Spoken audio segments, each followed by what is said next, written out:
अस्सलाम वालेकुम, कैसे हैं आप सब लोग। उम्मीद करता हूँ सेफ़ एंड साउंड होंगे। तो आज हम study of language by George Yule का chapter number 5 word formation start करने जा रहे हैं। So my dear viewers, George Yule इस चैप्टर में लिखते हैं कि लैंग्वेजेस में न्यू वर्ड्स ऐड होते रहते हैं, न्यू वर्ड्स क्रिएट होते रहते हैं और इंग्लिश लैंग्वेज तो ख़ास तौर पर एक ऐसी लैंग्वेज है जो अपने अंदर अपने वोकैबुलरी में न्यू वर्ड्स को ऐड करने का शौक़ रखती है। तो लैंग्वेज में न्यू वर्ड्स किस तरह से क्रिएट होते हैं और कौन कौन से प्रोसेसेस हैं जो लैंग्वेज में न्यू वर्ड्स की फॉर्मेशन में इन्वॉल्व होते हैं, यही हम इस चैप्टर में डिस्कस करेंगे।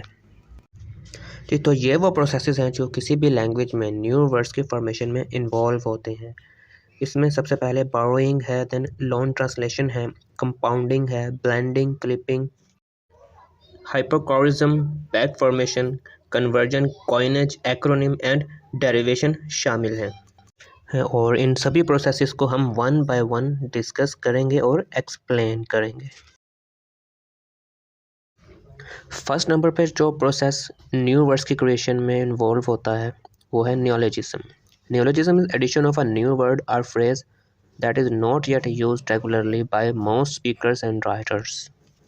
नियोलॉजिज्म किसी लैंग्वेज में न्यू वर्ड्स की एडिशन को कहते हैं या न्यू फ्रेज जो है लैंग्वेज में ऐड हो जाते हैं इस प्रोसेस के ज़रिए।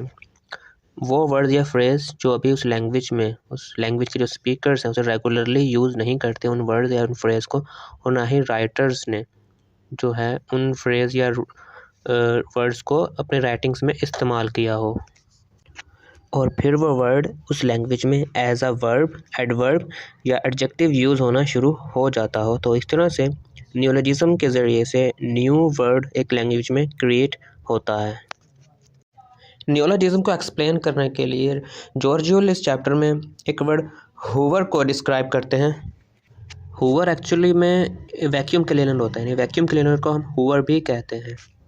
अराउंड 1900 न्यू बर्लिन ओहियो में एक डिपार्टमेंट स्टोर वर्कर नेम्ड जे मर्री स्पेंगलर ने एक डिवाइस इन्वेंट की जिसे उसने इलेक्ट्रिक सक्शन स्वीपर कहा, लेकिन स्पेंगलर ने यह डिवाइस बाद में एक local businessman Carl William H Hoover को सोल्ड कर दी। विलियम एच हूवर की सक्शन स्वीपर कंपनी ने पहली बार इस मशीन को मार्केट में इंट्रोड्यूस करवाया, जिसकी वजह से ये जो वर्ड हूवर है विदाउट कैपिटल लेटर इतना ही अवाम में मकबूल हो गया जितना कि एक वैक्यूम क्लीनर है इस वक्त है, और लोगों ने वर्ड हूवर को एज वर्ब चूज़ करना शुरू कर दिया। मीन्स टू से उन्होंने जो है they talk about hoovering their carpets.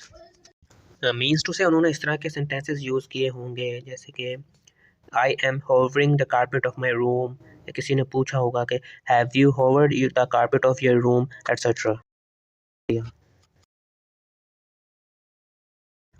तो अब बात करते हैं एटिमोलॉजी किसे कहा जाता है। The study of the origin of words and the way in which there meanings have changed through out the history is called etymology. तो एटिमोलॉजी में हम ओरिजिन ऑफ वर्ड्स की स्टडी करते हैं, यानी कि कोई वर्ड्स कहाँ से ओरिजिन हुआ था या इस वर्ड्स का आगाज़ कब और कहाँ से हुआ था, और थ्रू आउट द हिस्ट्री वो कब कब कहाँ कहाँ कैसे कैसे यूज़ हुआ और कैसे कैसे उसके मीनिंग चेंज होते चले गए। Actually the term entomology itself has its origins in Greek. Actually जो वर्ड एटमोलॉजी है इसका भी जो ओरिजिन है वो ग्रीक लैंग्वेज में हुआ था। ये ग्रीक वर्ड एटिमोन से आया है और एटिमोन मीन्स ओरिजिनल फॉर्म, एंड जो लॉजी का जो पार्ट है इस वर्ड का लॉजिया से आया है जो कि ग्रीक वर्ड है जिसका मीनिंग है इंग्लिश में स्टडी ऑफ, मीन्स टू से study of original form of a word. Etymology means study of original form of a word. इसमें हम देखते हैं कि कोई भी जो वर्ड है उसकी ओरिजिनल फॉर्म क्या है और वो किस तरह से चेंज हुई थ्रू आउट द हिस्ट्री, और किस तरह से उसके मीनिंग चेंज हुए। इंग्लिश में बहुत सी फॉर्म्स ऐसी हैं जो कि ग्रीक और लैटिन से आई हैं। एक्चुअली में ग्रीक और लैटिन ने बहुत सी चीज़ों को डिस्क्राइब करने का एक अल्टरनेटिव वे प्रोवाइड किया है शुरू से ही इंग्लिश को, और अपना बहुत ज़्यादा इम्पैक्ट इंग्लिश लैंग्वेज पर डाला है। सच एज़ मोनो का जो वर्ड है ये ग्रीक से आया है और यूनी का वर्ड लैटिन से इंग्लिश में आया है। दोनों के मीनिंग एक के होती है, यानी सिंगुलैरिटी के लिए हम ये वर्ड यूज़ करते हैं किसी सिंगल चीज़ या सिंगल पीस के लिए, या एक सिंगल चीज़ को डिस्क्राइब करने के लिए हम मोनो या यूनी का वर्ड यूज़ करते हैं। फॉर एग्जांपल, एक पहिए वाली साइकिल को हम मोनोसाइकिल कहते हैं, या यूनिसाइकिल भी इसे कहा जाता है। नेक्स्ट है borrowing. Borrowing is the taking over of words from other languages. दूसरी लैंग्वेजेस में वर्ड्स ले लेने को बोरोइंग कहते हैं। और इंग्लिश लैंग्वेज में बहुत सारे ऐसे वर्ड्स हैं जो इंग्लिश ने दूसरी लैंग्वेजेस से बोरो किए हैं। एक्चुअली किसी वर्ड या किसी चीज़ को डिस्क्राइब करने के लिए अगर इंग्लिश में पहले से कोई वर्ड मौजूद ना हो और वो किसी और लैंग्वेज का वर्ड जब यूज़ करना शुरू कर दिया जाता है तो इस तरह वो वर्ड इंग्लिश लैंग्वेज में बोरो हो जाता है। तो टेबल में एग्जांपल्स के तौर पर कुछ वर्ड्स मौजूद हैं जो कि इंग्लिश ने दूसरी लैंग्वेजेस से बोरो किए हैं। इन्हें वन बाय वन करके आप पढ़ लीजिएगा। अगर हम इसको पढ़ेंगे तो वीडियो काफ़ी लॉन्ग हो जाएगी और ये आपको भी काफ़ी इरिटेट करेगा। हम जस्ट चंद एक की बात कर लेते हैं। फॉर एग्जांपल, जो सोफ़ा का वर्ड है ये अरबिक से बोरो हुआ है इंग्लिश में। ज़ेब्रा का जो वर्ड है ये बंतु लैंग्वेज से, और योगर्ट टर्किश लैंग्वेज से बोरो हुआ है। End of course new words के साथ साथ कुछ न्यू साउंड्स भी लैंग्वेज में ऐड हो जाते हैं। जैसे इंग्लिश की अगर हम बात करें तो इंग्लिश ने फ्रेंच वर्ड्स बोरो किए, मेजर एंड रूज, ये दो वर्ड्स फ्रेंच से जो है ये बोरो किए, और उनकी वजह से ये जो या साउंड है ये भी इंग्लिश लैंग्वेज में ऐड हो गया। जो मेजर का जो सेंट्रल या साउंड है ये वॉइस्ड फ्रिकेटिव या साउंड, ये फ्रेंच वर्ड्स मेजर एंड रूज के इंग्लिश लैंग्वेज में ऐड होने से इंग्लिश लैंग्वेज का पार्ट बन गया। बोरोइंग का जो प्रोसेस है ये ग्लोबलाइजेशन की वजह से लैंग्वेजेस में बहुत ज़्यादा हो गया है। उर्दू की अगर हम बात करें तो उर्दू में भी बहुत से ऐसे वर्ड्स हैं जो उर्दू तो एक्चुअली है ही एक, इसको लश्करी ज़ुबान कहा जाता है। ये तो पर्शियन से, इंग्लिश से और बहुत सी लैंग्वेजेस का एक मिक्सचर ही है। और इसमें कॉमन से अगर एग्जांपल लें तो जो टाइम का जो वर्ड है ये भी ऑलमोस्ट बोरोड हो चुका है इंग्लिश में। इसका जो उर्दू वर्जन वक्त है, आप रेयरली किसी को ये कहते हुए सुनेंगे यार वक्त क्या हुआ है, जब किसी से टाइम पूछना हो तो यही कहते हैं कि टाइम क्या हुआ है। हाँ, राइटिंग्स में जो राइटर्स है वो ज़रूर वक्त का, उर्दू राइटर्स वक्त का वर्ड यूज़ करते होंगे, लेकिन जो हमारी जो कन्वर्सेशन है डेली की, इसमें जो है टाइम ही ज़्यादा कहा जाता है। रेयरली कोई शख्स कहता है कि यार वक्त क्या हुआ है बताना। नेक्स्ट है लोन ट्रांसलेशन, या जिसे काल्क भी हम कहते हैं। तो loan translation is a direct translation of the elements of a word into the borrowing language. Loan translation में कोई वर्ड किसी और लैंग्वेज का वर्ड जो है वो बोरोइंग लैंग्वेज में ट्रांसलेट कर लिया जाता है। यहाँ बोरोइंग लैंग्वेज का मतलब है जिस लैंग्वेज में कोई वर्ड ट्रांसलेट किया जाता है। इसे वर्ड फॉर वर्ड ट्रांसलेशन भी कहा जाता है। इंग्लिश में लॉन्ग ट्रांसलेशन की एग्जांपल है स्काई स्क्रैपर, जिसे फ्रेंच टर्म ग्रैड-शील से ट्रांसलेट किया गया है, या फिर डच लैंग्वेज वॉल्कन क्रैबर से ट्रांसलेट किया गया है, या फिर जर्मन का एक वर्ड है वॉल्कन क्रैट्जर, इससे इसको ट्रांसलेट किया गया। ये तीनों ही वर्ड जो हैं ये these are the calques for the English skyscraper. और हिंदी लैंग्वेज में इसकी एक इंटरेस्टिंग सी एग्जांपल है दूरदर्शन की, जो कि इंग्लिश वर्ड टेलीविज़न से ट्रांसलेट कर लिया गया है। इंग्लिश में टेली का वर्जन होता है दूर, और विजन का मतलब है दिखाना, यानी दूर से दिखाना। और हिंदी में दूरदर्शन का मतलब यही हुआ ना, दूर मतलब दूर से, और दर्शन मतलब दूर से दर्शन करवाना, यानी दूर से दिखाना। बोरोइंग और लॉन्ग ट्रांसलेशन में डिफरेंस ये है कि बोरोइंग में हम किसी दूसरी लैंग्वेज का वर्ड एज इट इज़ ही बोरो कर लेते हैं, उसको एज इट इज़ ही लैंग्वेज में यूज़ करते हैं। लेकिन लॉन्ग ट्रांसलेशन में हम किसी दूसरी लैंग्वेज का वर्ड को एज इट इज़ यूज़ नहीं करते, बल्कि उस वर्ड के जो मीनिंग है उसको हम अपने लैंग्वेज में ट्रांसलेट कर लेते हैं, यानी कि उस वर्ड के मीनिंग लेते हैं, उस वर्ड को नहीं लेते। जैसे दूरदर्शन की एग्जाम्पल से आपको आई होप के समझ आती होगी। नेक्स्ट है कंपाउंडिंग। तो देखते हैं कंपाउंडिंग किसे कहा जाता है। Compounding is the joining of two separate words to produce a single form is called compounding. दो वर्ड को मिलाने से, दो वर्ड को जोड़कर एक वर्ड बनाने को हम कंपाउंडिंग कहते हैं। कंपाउंडिंग एग्जांपल्स है बुक, केस। इसमें हमने दो वर्ड बुक और केस को मिलाकर एक वर्ड बनाया है। इसी तरह फिंगरप्रिंट है, इसमें भी फिंगर और प्रिंट दो अलग वर्ड्स को मिलाकर दो वर्ड्स का कंपाउंड बना लिया गया है। इसी तरह सनबर्न है, टेक्स्ट बुक है और वॉलपेपर है। इसी तरह कप केक भी जो है ये कप और केक का कंपाउंड है। नेक्स्ट है ब्लेंडिंग।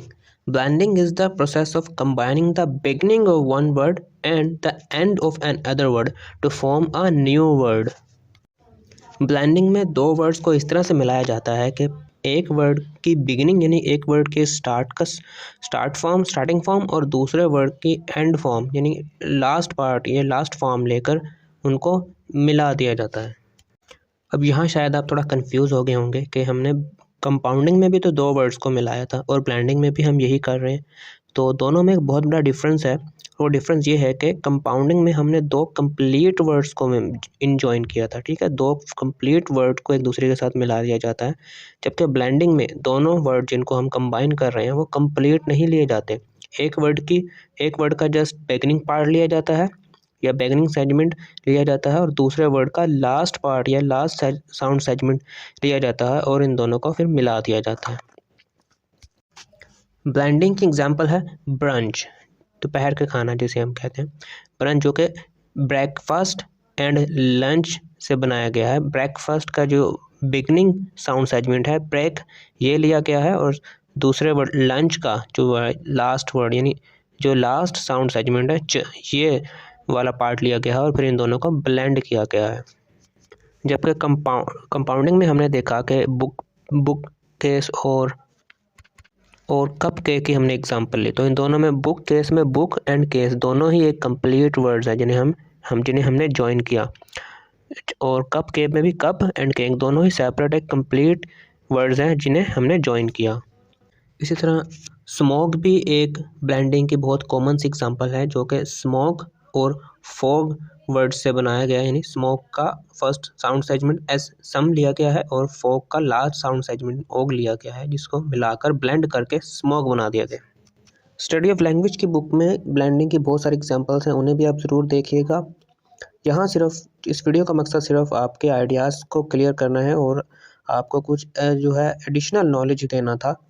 बुक से आप ज़रूर अटैच रहिएगा। अगर आपको ग्रेड्स अच्छे लेने हैं तो बुक से आपको कंप्लीट नॉलेज लेना होगा। बुक्स को आपने बिल्कुल भी जो है वो निगलेक्ट नहीं करना। लेक्चर्स एंड वीडियोस का मतलब सिर्फ और सिर्फ आपके आइडियाज़ को क्लियर करना होता है। नेक्स्ट है क्लिपिंग। चलिए देखते हैं क्लिपिंग किसे कहा जाता है। Clipping is the process of reducing a word of more than one syllable to a shorter form. तो क्लिपिंग वो प्रोसेस है, वर्ड फॉर्मेशन का एक ऐसा प्रोसेस है जिसमें एक ऐसा वर्ड जिसमें जो कि मोर देन वन सिलेबल पर मुश्तमिल होता हो उसको हम एक शॉर्टर फॉर्म में रिड्यूस कर लेते हैं। फॉर एग्जांपल जो वर्ड फैक्सिमाइल है, it has been reduce to fax. Similarly gas है, ये गैसोलिन की रिड्यूस्ड फॉर्म है, और एड जो है ये एडवर्टाइजमेंट की रिड्यूस्ड फॉर्म है या क्लिप्ड फॉर्म है, और कैब्रिलेट को हम कैप कहते हैं, और कंडोमिनियम एंड फैनेटिक को फैन कहा जाता है। इन्फ्लुएंजा की जो रिड्यूस्ड या क्लिप्ड फॉर्म है दैट इज़ फ्लू। तो इंग्लिश स्पीकर जो है नेम्स को भी क्लिप करते हैं, जैसे कि एल है, एड है, Liz, Mike Ron, Sam and Sue and Tom etcetera. Educational settings में क्लिपिंग के एग्जांपल्स हैं। हम सब्जेक्ट्स के जो नेम हैं उन्हें क्लिप करते हैं। फॉर एग्जांपल कैम जो है केमिस्ट्री की रिड्यूस्ड फॉर्म है, क्लिप्ड फॉर्म है। एग्ज़ाम जो है ये भी एग्जामिनेशंस की रिड्यूस्ड फॉर्म है, ठीक है। इसी तरह लैब है जो कि लेबॉर्ट्री की क्लिप्ड फॉर्म है। मैथ है, फिज़ है जो फिज़िक्स की रिड्यूस्ड फॉर्म है, और इसी तरह से प्रोफ जो है प्रोफेसर की रिड्यूस्ड फॉर्म है। एंड सिमिलरली जो एड है, एम एड और बी एड, ये आपको पता ही है किसकी रिड्यूस्ड फॉर्म है, एडमिन एजुकेशन। तो हम ये बात भी कर लेते हैं कि जो क्लिपिंग है ये ब्लेंडिंग और कंपाउंडिंग से किस तरह से डिफरेंट है। देखें, क्लिपिंग में हमने सिर्फ एक ही ऐसा वर्ड जो कि एक से ज़्यादा सिलेबल्स पर मुश्तमिल था उसको हमने क्लिप किया, यानी उसको ट्रिम कर दिया, उसको रिड्यूस करके ट्रिम करके एक शॉर्टर फॉर्म में हमने बना लिया, और इसमें किसी और वर्ड की एडिशन नहीं की, यानी कि उसी वर्ड को हमने रिड्यूस किया है जस्ट शॉर्टर फॉर्म में। जबकि हम ब्लेंडिंग की बात करें तो इसमें हमने दो मुख्तलिफ वर्ड्स के दो मुख्तलिफ साउंड सेगमेंट्स को मर्ज किया था, यानी कि एक साउंड का जो बिगनिंग साउंड सेगमेंट, दूसरे वर्ड का एक दूसरे सेपरेट वर्ड का एंडिंग साउंड सेगमेंट, इन दोनों को लिया था और इन्हें हमने ज्वाइन किया था, ठीक है।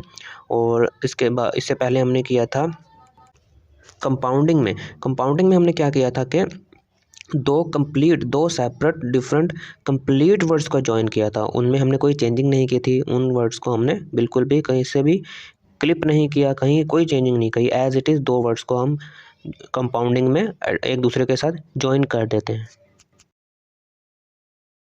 नेक्स्ट वर्ड फॉर्मेशन प्रोसेस है हाइपरक्रोइज्म।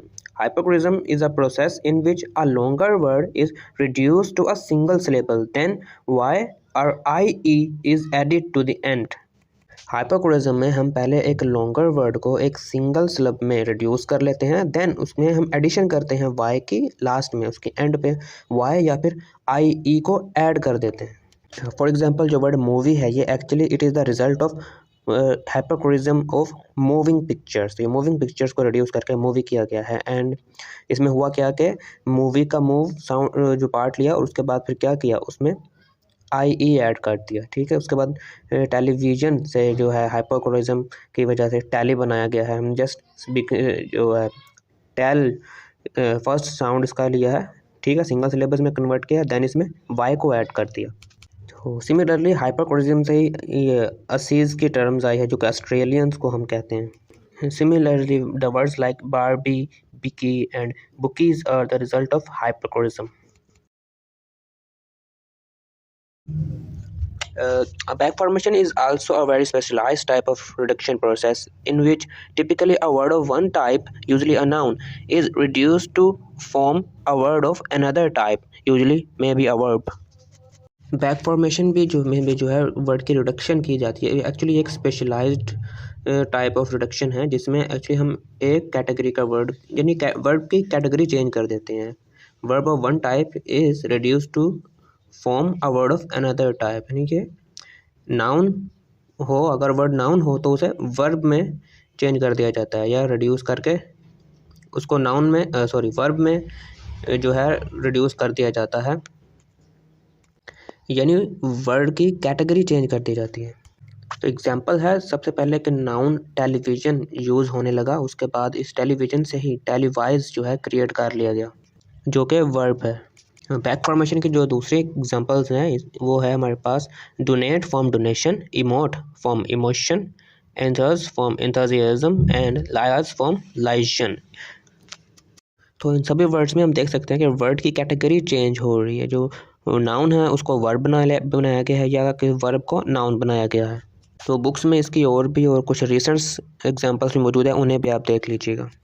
अच्छा, यहाँ शायद आप कंफ्यूज हो जाए कि सर हमने क्लिपिंग में भी तो यही किया था, उसमें भी तो हमने वर्ब को रिड्यूस किया था एक शॉर्टर फॉर्म में। तो बैक फॉर्मेशन और क्लिपिंग में बहुत बड़ा डिफरेंस है। देखिए क्लिपिंग में जब हमने वर्ड को शॉर्टर फॉर्म में रिड्यूस किया था तो उस वर्ड की कैटेगरी चेंज नहीं होती थी, हमने फैक्सिमाइल को फैक्स किया था। देखो वो फैक्स नाउन था और नाउन ही रहा फैक्स होकर, और इतने भी हमने वर्ड जिनको क्लिप किया वो नाउन ही नहीं, उनकी जो कैटेगरी थी वही रही। लेकिन जब बैक फॉर्मेशन में जब हम किसी वर्ड को शॉर्टर फॉर्म में रिड्यूस करते हैं तो होता यह है कि वर्ड की कैटेगरी चेंज हो जाती है साथ ही, यानी वर्ड अगर नाउन है तो वो वर्ब बन जाता है और वर्ब है तो वो नाउन बन जाता है।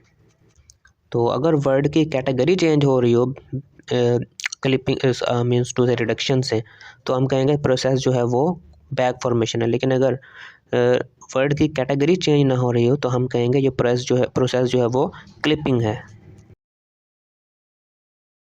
नेक्स्ट है conversion. So conversion is a process of word formation in which there is a change in the function of a word, as for example when a noun comes to be used as a verb without any reduction. Conversion word formation का वो process है जिसमें हम जो words होते हैं इनकी functionality change कर लें, कैटेगरी चेंज होती है। इसमें भी वही होता है जैसा कि बैक फॉर्मेशन में हुआ, यानी वर्ड अगर नाउन है तो उसको हम एज अ वर्ब यूज़ कर लेते हैं। लेकिन दोनों में एक बहुत बड़ा डिफरेंस ये है कि देखिए जो बैक फॉर्मेशन है वो रिडक्शन के साथ होते हैं, उसमें हम किसी वर्ड को रिड्यूस करते हैं, जबकि कन्वर्जन में हमारे पास कोई जो वर्ड है जिसका हमने कैटेगरी चेंज कर रहे हैं तो उसमें कोई रिडक्शन नहीं होती, वो वर्ड जो है उसको शॉर्ट नहीं किया गया, शॉर्टर फॉर्म में रिड्यूस नहीं किया जाता। ये बात आपने याद करनी है, यही जो है बैक फॉर्मेशन और कन्वर्जन में डिफरेंस है। और कन्वर्जन को हम फंक्शनल चेंज या कैटेगरी चेंज भी कहते हैं। कन्वर्जन की एग्जांपल्स अगर हम देखें तो A number of nouns such as bottle, butter, chair and vacations have to come be used through conversion as verb. तो जो bottle का जो word है, butter, chair and vacations का word है, इनको हमने conversion के जरिए as a verb use किया है in following sentences. देखिए फर्स्ट सेंटेंस में we have bottled the homebrew last night.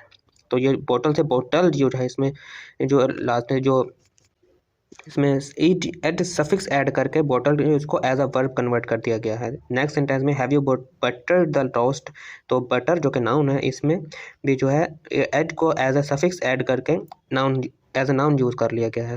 इसी तरह नेक्स्ट सेंटेंस में someone has to chair the meeting, यहाँ पे हमने एक्चुअली कोई सफिक्स तो ऐड नहीं किया है, लेकिन फिर भी यहाँ पर हम इसको चेयर को सेंटेंस के स्ट्रक्चर से हमें लग रहा है कि एज अ वर्ब यूज़ किया जा रहा है कि किसी को तो मीटिंग की सदारत करनी पड़ेगी। यहाँ चेयर से के जो मायने हैं वो एक्चुअली सदारत के लिए जाएंगे, यानी कि हेड के लिए जाएंगे। कौन है जो मीटिंग को हेड करेगा? And through the conversion verbs can also become adjectives, जो कन्वर्जन के जरिए वर्ब्स हैं वो एडजेक्टिव्स भी बनते हैं। As in see through material और अ स्टैंड अप कॉमेडियन, ये क्या है? ये नाउन्स है। सी थ्रो जो कि वर्ब है उसे यहाँ नाउन सी थ्रो मटेरियल इसके साथ आ गया, तो ये एज ए नाउन एक्ट कर रहा है। और स्टैंड अप है ये वर्ब है, लेकिन यहाँ स्टैंड इसके साथ कॉमेडियन आ गया। स्टैंड अप कॉमेडियन जो होता है वो अब नाउन बन गया है। नेक्स्ट है coinage. Coinage is the invention and general use of totally new terms, बिल्कुल ही एक नई टर्म्स की इजाद और या एक बिल्कुल नई टर्म्स का जनरल यूज जो है कॉइनेज कहलाता है, which is not very common in English, जो कि इंग्लिश में कॉमन नहीं है।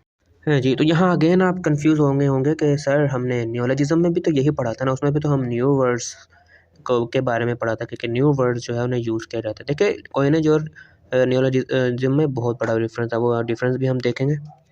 एक्चुअली जो कॉइनेज है ये deliberately invention of new word है, यानी इसमें न्यू वर्ड्स को जानबूझकर जो है इन्वेंट किया जाता है, और इसके जो टिपिकल सोर्सेज हैं those are trade names for commercial products that become general terms usually without capital letters. ठीक है, तो इसके जो ओल्डर एग्जांपल्स हैं that is these are the aspirin, nylon, Vaseline and zipper.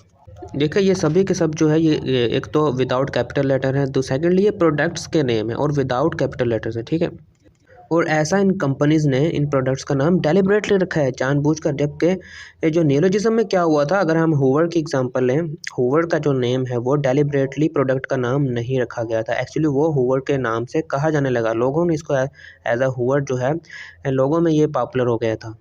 जबकि जो सर विलियम एच हूवर थे उनका इरादा नहीं था कि हमने इस प्रोडक्ट को जो है नाम हूवर ही रखना है।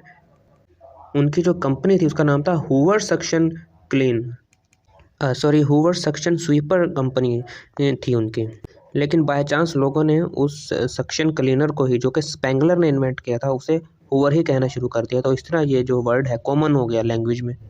जबकि कॉइनेज में क्या होता है, कॉइनेज कहते हैं एक्चुअली किसी निज़ाम को राइज करना, किसी उस वर्ड को जानबूझकर कंपनी जब प्रोडक्ट कोई बनाती है, इन्वेंट करती है और उसका नाम कोई ऐसा रख देती है, वर्ड ऐसा होता है जो कि उससे पहले उस लैंग्वेज में कभी यूज़ ही नहीं किया गया होता, तो इसे हम कॉइनेज कहते हैं। So coinage is the deliberate invention of new word in language. और जितने भी ट्रेडमार्क्स की जो इन्वेंशन है वो सब कॉइनेज में आता है, जैसे गूगल है, आईटी कंपनी है और विंडोज़ है, ये सभी वर्ड्स जो हैं कॉइनेज में आते हैं। कॉइनेज में ही एक टर्म है एपोनिम्स, ये कॉइनेज की एक टाइप है। Eponym is new words based on the name of a person और प्लेस आर कॉल्ड एपोनिम्स। ठीक है, अगर कोई न्यू वर्ड्स किसी शख्स के नाम पर या किसी जगह के नाम पर आए तो उसे हम एपोनिम कहते हैं। फॉर एग्जांपल जो हूवर है ये भी एपोनिम की ही एक एग्जांपल है, क्योंकि जो हूवर जो वैक्यूम सक्शन क्लीनर के लिए ये वर्ड यूज़ होने लगा था, ये एक्चुअली विलियम एच हूवर के नाम से जो है ये आया था। ये टेडी बियर का जो एपोनिम है ये भी एक यूएस प्रेसिडेंट थे, थियोडोर रूज़वेल्ट, जिन्हें शॉर्टली टेडी कहा गया था। और जो जीन्स का जो वर्ड है, ये जो जीन्स एक्चुअली सबसे पहले इटालियन सिटी ऑफ जेनुआ में जो है ये सबसे पहले इसको बनाया गया था, तो ये प्लेस का नाम है, उस प्लेस के नाम से इस सिटी में इसको जो है जहाँ से ये शुरू हुआ इसका आगाज़ हुआ था, जीन्स का नाम दिया गया, ये कॉइनेज दिया गया, यानी डेलिबरेटली इस प्रोडक्ट का नाम जो है जीन्स रखा गया। नेक्स्ट है acronyms. Acronyms are new words formed from the initial letters of a set of other words. Acronym किसी भी लैंग्वेज में ऐसी न्यू फॉर्म्स होती हैं, न्यू वर्ड्स होते हैं जो कि एक सेट ऑफ वर्ड्स में से हर वर्ड का इनिशियल वर्ड जो है वो हर सेट ऑफ वर्ड्स में से इनिशियल लेटर, हर वर्ड का इनिशियल लेटर्स लिया जाता है और फिर उन सभी वर्ड्स के इनिशियल लेटर्स को मिलाकर एक न्यू वर्ड्स क्रिएट कर लिया जाता है, तो इसे हम कहते हैं एक्रोनिम। एक्रोनिम की एग्जांपल्स हैं CD जो कि कॉम्पैक्ट डिस्क से बनाया गया है, यानी कॉम्पैक्ट का C और डिस्क का D लेकर CD बनाया गया है, और SPGA है जो कि society for the prevention of cruelty to animals से लिया गया है। ये ग्रुप ऑफ पूरा एक सेट है, ग्रुप ऑफ वर्ड्स है हमारे पास, जिसका हर वर्ड का हमने क्या लिया, इनिशियल लेटर लेकर SPGA बनाया है, और हर लेटर्स को हमने ईच लेटर को सेपरेटली प्रोनाउंस किया है। लेकिन एक्रोनिम्स एक और टाइप के भी होते हैं। एक और इसकी एग्जांपल अगर हम देखें तो NATO, NASA और यूनेस्को की अगर बात करें तो ये भी एक्चुअली हमने सेट ऑफ वर्ड्स के इनिशियल लेटर्स को लेकर ही ये वर्ड्स बनाए गए हैं, लेकिन हम इनको हर लेटर को सेपरेटली प्रोनाउंस नहीं करते, ये इनको पूरा एज अ कंप्लीट वर्ड जो है प्रोनाउंस करते हैं, यानी कि NATO को NATO नहीं पढ़ते बल्कि NATO प्रोनाउंस करते हैं। इसलिए NASA को NASA नहीं बल्कि NASA और यूनेस्को को भी यूनेस्को करते हैं, यानी कि as a complete word pronounce करते हैं। तो एक्रोनिम्स इस तरह दो तरह से होती है।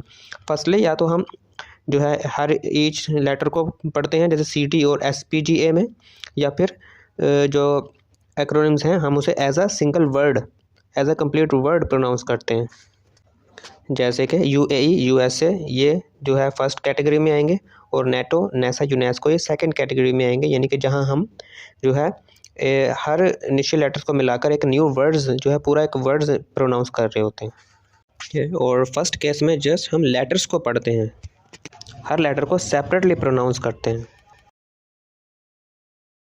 Next and the most frequent process of word formation in English is derivation, which is the formation of a word by changing the form of the base or by adding affixes to it.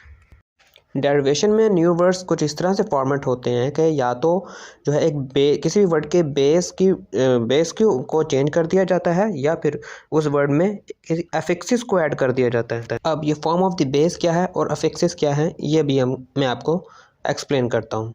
Actually जो derivation है it is complete by the means of a large number of small bits of the English language that are not usually given separate listings in dictionaries. Derivation है जो कि एक बहुत बड़ी तादाद में छोटे छोटे बिट्स के ज़रिए होती है इंग्लिश लैंग्वेज में, जो कि डिक्शनरी में आमतौर पर हमें लिस्ट नहीं किया जाता, जिन्हें अफिक्सिस कहा जाता है। ये अफिक्सिस दरअसल जो प्रेफिक्सिस और सफिक्सिस और इनफिक्सिस हैं, इनके बारे में जो है आपने पढ़ा होगा, इन्हीं को अफिक्सिस कहा जाता है। एक्चुअली ये वो वर्ड्स होते हैं या वो पार्ट होते हैं किसी भी वर्ड्स के जो या तो वर्ड्स के स्टार्ट में या बिगनिंग में लगाए गए होते हैं, या फिर वर्ड के एंड पे आते हैं। ये फॉर एग्जांपल एक मिसाल हम वर्कर की लें तो ये एक्चुअली जो उसका बेस वर्ड है वो वर्क है, और इसके आगे जो है सफिक्स जो ऐड किया गया ये इसका सफिक्स है।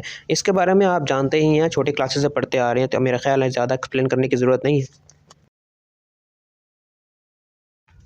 परफेक्सिस की अगर बात करें तो prefix is a word part added to the beginning of a word to create a new meaning. तो ये वो वर्ड होता है पार्ट ऑफ अ वर्ड होता है जो कि वर्ड की बिगनिंग में जो है स्टार्ट में लगा होता है या स्टार्ट में ऐड किया गया होता है।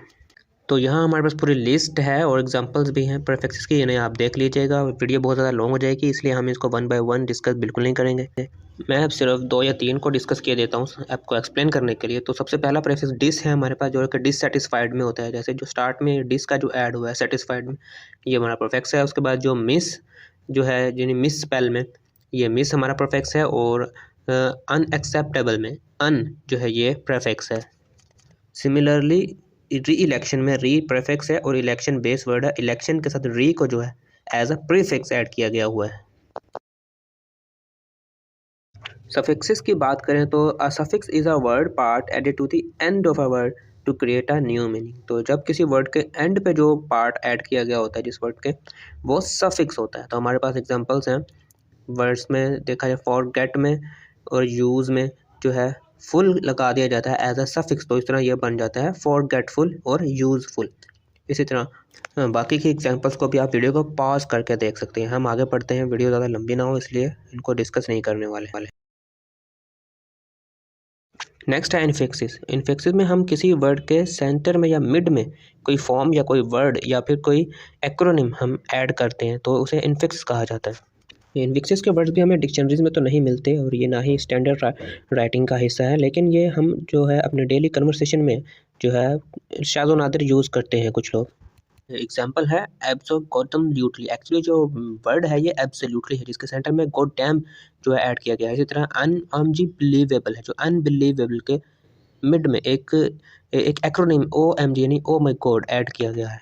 एक्चुअली इन्फिक्सिस जो है ये फॉर सिचुएशंस और एग्रीवेटिंग सर्कमस्टांसेस में यूज़ किए जाते हैं, या अब जब किसी चीज़ पर स्ट्रेस देते हैं, बहुत ज़्यादा जोर डाल रहे होते हैं, एम्फसाइज कर रहे होते हैं, या फिर जब आप जो है किसी चीज़ को एक संगीन तरीन चीज़ बनाकर जो है ना शो करना चाह रहे हो, यानी कि worsening more and more any situation और सर्कमस्टांस, या फिर स्टेट ऑफ एक्सक्लेमेशन या फिर स्टेट ऑफ वंडर में भी इन्फिक्सिस का यूज़ किया जाता है। तो हमारा नेक्स्ट और लास्ट टॉपिक है मल्टीपल प्रोसेस। तो मल्टीपल प्रोसेस क्या होता है देखते हैं। तो this is the operation of more than one process at work in the creation of a particular word. अगर कोई न्यू वर्ड इस तरह से क्रिएट हो रहा हो कि उसकी क्रिएशन में एक से ज़्यादा प्रोसेस इन्वॉल्व हो। अब तक हमने कई तरह के वर्ड फॉर्मेशन का प्रोसेस पढ़ लिए। स्टार्ट में नियोलॉजिज्म था, नियोलॉजिज्म की कई टाइप्स थे, आगे कंपाउंडिंग था, ब्लेंडिंग था, क्लिपिंग था एंड बैक फॉर्मेशन एट्सेट्रा। लेकिन कुछ वर्ड्स इस तरह भी क्रिएट होते हैं कि उनके फॉर्मेशन में एक से ज़्यादा यानी दो से भी ज़्यादा बात होता है कि पीछे हमने जितने वर्ड से उसमें दो भी, कुछ में ऐसा था कि दो भी प्रोसेस इन्वॉल्व हो रहे थे, लेकिन कुछ वर्ड्स ऐसे हैं जिनमें दो से भी ज़्यादा, 3 या 4, यहाँ तक के 4 प्रोसेसेस भी इन्वॉल्व हो सकते हैं। तो हम एग्जाम्पल देखेंगे स्नो बॉल की। For example, if someone says that the problem with the project have snowballed, तो हमारा snowballed ये वर्ड है जो कि मल्टीपल प्रोसेसेस से फॉर्मेट हुआ है। फर्स्टली इसमें कंपाउंडिंग है स्नो एंड बॉल वर्ड की, जिनसे एक नाउन स्नोबॉल बना है, which was then turn into a verb through conversion. फिर कन्वर्जन हुई, यानी कि जो नाउन है हमने जब इसके एड जो इसके लास्ट में जो सफिक्स ऐड किया, इससे ये नाउन से वर्ब में कन्वर्ट हो गया। Finally our chapter comes to an end. और अगर आपके लिए ये वीडियो हेल्पफुल रही तो चैनल को सब्सक्राइब जरूर कीजिएगा और वीडियो को लाइक भी कीजिएगा। Thank you. अल्लाह हाफिज़। अपना बहुत ख्याल रखिएगा।